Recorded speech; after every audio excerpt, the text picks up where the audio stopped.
Hey, you guys, welcome back to my channel. This is Hello Karleen. I'm Karleen, and on this channel, we chat about just about everything, just things, current events, things that are happening, spiritual topics sometimes, most times, all the time. This one is going to be on egregores, and it's because of this comment that was made on my last live video, where I was speaking about the No Kings protests and what that could potentially mean. So if you missed it, go check it out. And yeah, I thought it's time to dive into that because a lot has I've been saying the last couple months to years. I've been speaking about the collective consciousness, a group consciousness, how it needs to elevate, how it needs to rise, how we need to fall into a higher place of being when we come together in groups rather than falling down to the lowest common denominator, and how this kind of marks a precedence in our consciousness development and growth. Once again, another marker, but it's a little bit further than it was before, and how this is actually happening now that our group consciousness seems to be rising, seems to be elevating. We can come together in big, huge groups and massive groups at the same time across multiple dimensions, quite literally, and things remain peaceful and elevated.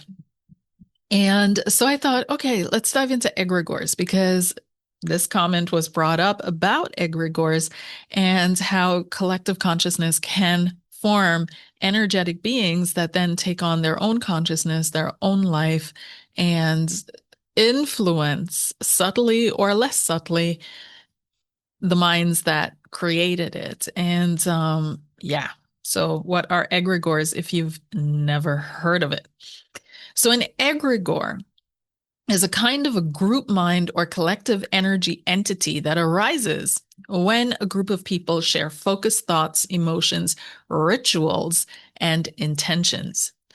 And once fed enough attention, belief, and emotional energy, it can take on a life of its own, functioning independently, influencing people or events in return. So you can think of it as a kind of a psychic cloud or presence created by group consciousness, an atmosphere, if you will, but it is sentient and it is aware, and it does move in a way or manipulate in a way to maintain its own life. It can be as real and as impactful as an actual spiritual being. And we can also compare it to a kind of a cultural archetype, like the spirit of a nation, a religious movement, or even a viral online trend that seems to steer our behaviors. But whatever it is, the way it was seen or is seen is that it's some kind of an outside entity that controls our thoughts, our perceptions, our decisions, and our behaviors. And that's where I kind of release that. While I do believe in egregores and I do believe that the group consciousness can create these entities and beings, and I do believe that they are powerful, I also believe that awareness pops the bubble. So our awareness or mind is always in esotericism shown to be as a sword. It's a sword of discernment, but it can pierce things as well. It can pierce through things. It can reveal the truths, so on and so forth. So these beings that are sentient, that exist, that were created out of our own minds, however, they are like bubbles. Once you see the truth, they have no authority or force or strength over you. They have no power over you. And so that's where I kind of fall off that people are, that this is somehow stronger than the person that created it. It's not true. Through our willing perspective, our willingness to try to um, be more than this created being, to see things from a better, higher vantage point, if you will, to live a different energy than this being, through recognizing the influence that this being has on us. And we're starting to wake up, for example, to the influences of corporate on us, right? And our consciousness. And we always pierce that bubble, and then it has less power over us. The whole marketing drive of many different companies literally has little power over us now. Oh, what I was thinking as I was saying this was of the luxury brand bubble, right? So it had significant power over us in a way that it let us believe that we're somehow living a better life if we're able to buy these $30,000 bags. And then it came out, even though it was known for a long time already, but people just conveniently ignored it, that these bags were created for extremely cheap in extremely dubious circumstances. And the markup was so phenomenal that they made a lot of money doing this. And selling these bags. And so as the truth came out, there was a dent in the luxury brand bubble. It doesn't have quite the same flavor or impact through our awareness, through our consciousness, as it did before. And so it is with egregores. As soon as we're aware of the energy of the atmosphere and we're aware where it comes from, what it does, what it wants, it loses its power of illusion over us, because that's the only power anything has been given over humanity and the human mind, is the power of illusion, is the power of deception.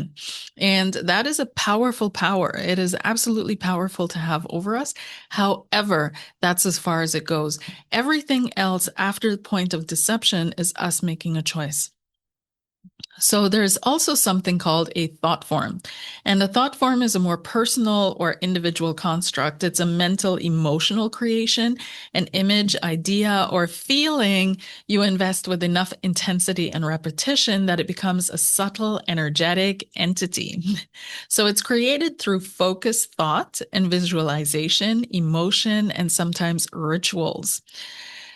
Especially rituals. As this person commented, when you're feeding it with these powerful symbolic representations in the manifested world, such as blood, of powerful energies on the other side, this empowers these entities, these energetic beings, to become even stronger.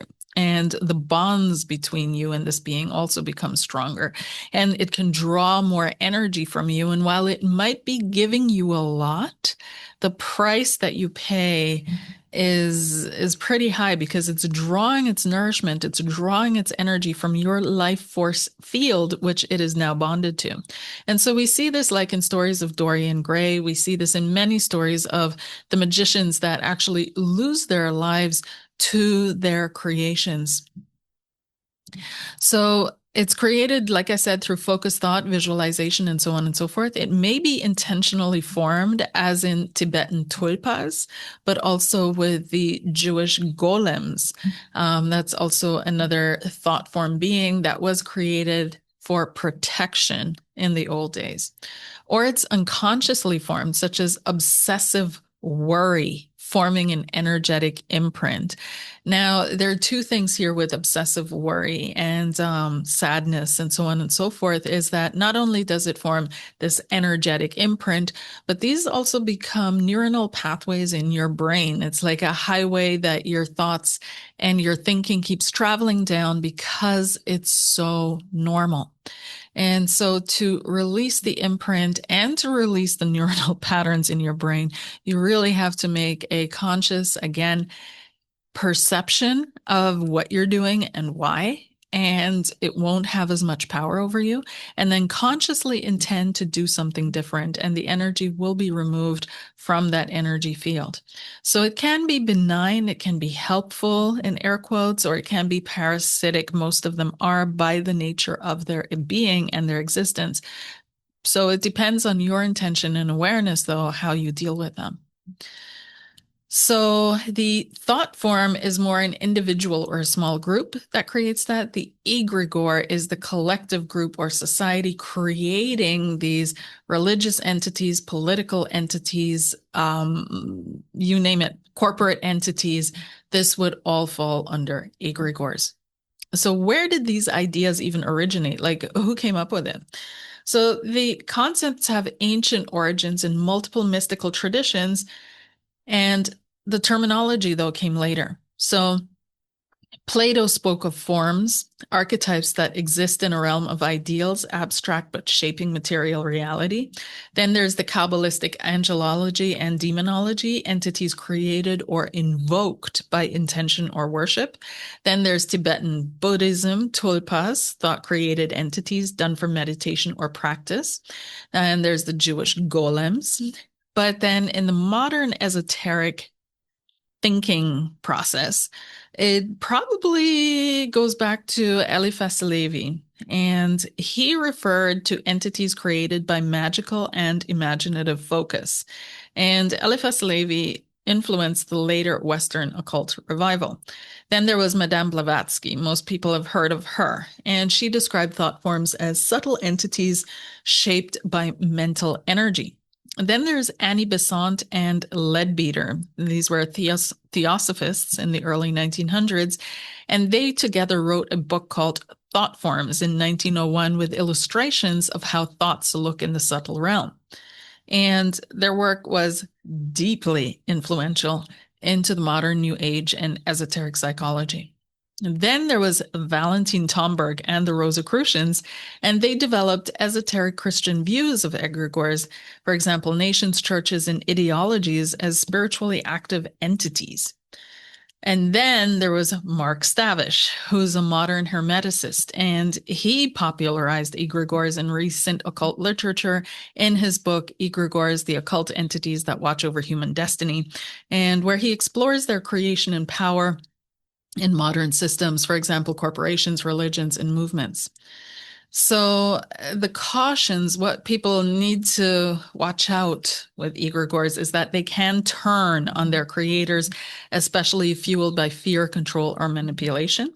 Some claim powerful institutions, such as religions, militaries, tech companies, act like egregores, demanding loyalty, feeding off attention, resisting dissolution. So cults, mob mentalities, even fascism can be seen as egregores gone rogue. And it's important for us to recognize these because we need to be aware that we unconsciously feed these collective patterns in the collective consciousness field that drain us. We can protect our field from parasitic thought forms. We can learn how to consciously create helpful thought forms, guardians, focus anchors, positive archetypes. And you can recognize when you're engaging with a collective intelligence versus your own intuition. There's that as well. And I'll speak about that more on my Patreon because there's a lot that, why people feel so uncertain about listening to their own inner voice is they have to first learn discernment, and discernment comes through discipline, and discipline can be a thing. And because otherwise we may be tapping into the collective intelligence, we may be tapping into our own pain fields or trauma fields, disguising themselves as our intuition. Or rather, we dress them in the dress of our intuition and think that's our intuition when it's really not. And we actually fear our true intuition. So we have to be mindful around that. So it is important to know about egregores, absolutely.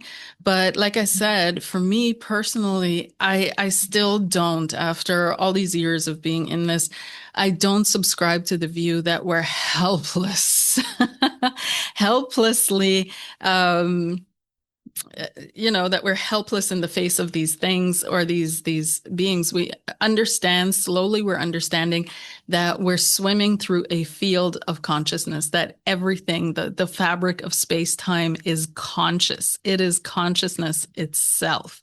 And we, in a certain way, we are miners of consciousness, we're funnelers of consciousness, we're receivers of consciousness and ideas and thoughts and so on and so forth, depending on our own frequency. That's what comes to us. But everything that we create has some level of consciousness to it because that's what we're working with. That's the fabric that's all around us. And once again, everything starts in the unseen before it becomes seen. Everything starts in the unseen before it becomes seen. So the unseen is much more real in a sense than this all here. And so it's good to know. It's good to know that, every thought that you think is private, it actually sets something in motion. Every feeling that you have, it's all in this field of consciousness. And the more sensitized you become, the more you can see. So there's that. Anyways, thank you guys for listening. Over on my Patreon, I'll be posting a video on creating positive thought forms and how they can be helpful to you, and not going into the realm of magic, but this is just how we operate and how it works. So if we can create negative things, we can create positive things as well. See you over there. Bye.